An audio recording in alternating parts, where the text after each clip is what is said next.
নমস্কার বন্ধুরা, আমি শর্মিলা। লাহাস কিচেনে জানাই সকলকে স্বাগত। আজকে আমি আপনাদের জন্য নিয়ে এসেছি সম্পূর্ণ কাটা ছাড়া লইট্টা মাছের ঝুড়ির রেসিপি। আর আমি এই ভিডিওতে দেখিয়ে দেবো কিভাবে কাটা ছাড়িয়ে এই লইট্টা মাছের ঝুড়ি বানাতে হয়। চলুন তাহলে দেখে নিই। প্রথমে আমি লোটে মাছ পরিষ্কার করে ধুয়ে একটি সেদ্ধ করার পাত্রে লোটে মাছ নিয়ে তাতে নুন হলুদ দিয়ে সেদ্ধ করে নেব। লোটে মাছটা ঠিক 60% মতো সেদ্ধ হলে আমি একটি ঝুড়ির মধ্যে ঢেলে নেব এবং একটি চামচের সাহায্যে লোটে মাছের এই কাঁটাগুলো আমি এক এক করে বেছে নেব। লোটে মাছ যেহেতু খুব নরম মাছ, সেহেতু খুব তাড়াতাড়ি কিন্তু লোটে মাছের কাঁটা বের করে আনা যায়। দেখুন মাছগুলো পুরো ঝুরো ঝুরো হয়ে গেছে। এইবার আমি কড়াইতে সর্ষের তেল গরম করে একটা মিডিয়াম সাইজের পেঁয়াজ কেটে লাল লাল করে ভেজে নেব। পেঁয়াজ লাল লাল করে ভেজে আমি আদা রসুন কাঁচা লঙ্কা বাটার একটা পেস্ট দিয়ে দেব, আর দিয়ে দেব টমেটো বাটা। এইবার মশলা কষে তেল ছেড়ে এলে দিয়ে দেব 1 চামচ পরিমাণে নুন, 1 চামচ পরিমাণে হলুদ গুঁড়ো, 1 চামচ পরিমাণে শুকনো লঙ্কার গুঁড়ো। খুব ভালো করে কিন্তু সব মশলাগুলো কষিয়ে নেব এবং তেল ছাড়া অবধি অপেক্ষা করব।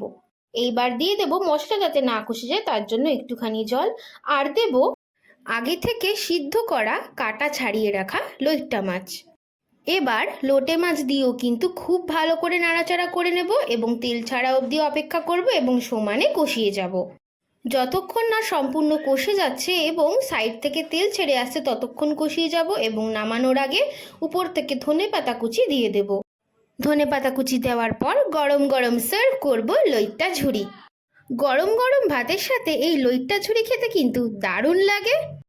আর ওপার বাংলার এই ট্রেডিশনাল রেসিপি লইট্টা ঝুড়ি কিন্তু অনেক পুরনো এবং সাবেকি রান্না। আর এই লইট্টা ঝুড়ি খেতে ভালোবাসেন না খুব কম লোকই কিন্তু আছেন। আজকের আমার এই লইট্টা মাছের ঝুড়ির রেসিপি যদি ভালো লেগে থাকে অবশ্যই কিন্তু আমার ভিডিওতে একটি লাইক করে দেবেন এবং কমেন্ট শেয়ার করতে কিন্তু ভুলবেন না। আজকের ভিডিও এইটুকুনি। আরও এইরকম নতুন নতুন রেসিপি দেখার জন্য কিন্তু চলে যেতে হবে ইউটিউবে আর সার্চ করে নিতে হবে লাহাস কিচেন চ্যানেলকে। সার্চ করে সাবস্ক্রাইব করে দিতে হবে আর হয়ে যেতে হবে ছোট্ট পরিবারের সদস্য। এইভাবেই লাহাস কিচেনকে সাপোর্ট করুন। আর সবাই খুব ভালো থাকুন, সুস্থ থাকুন।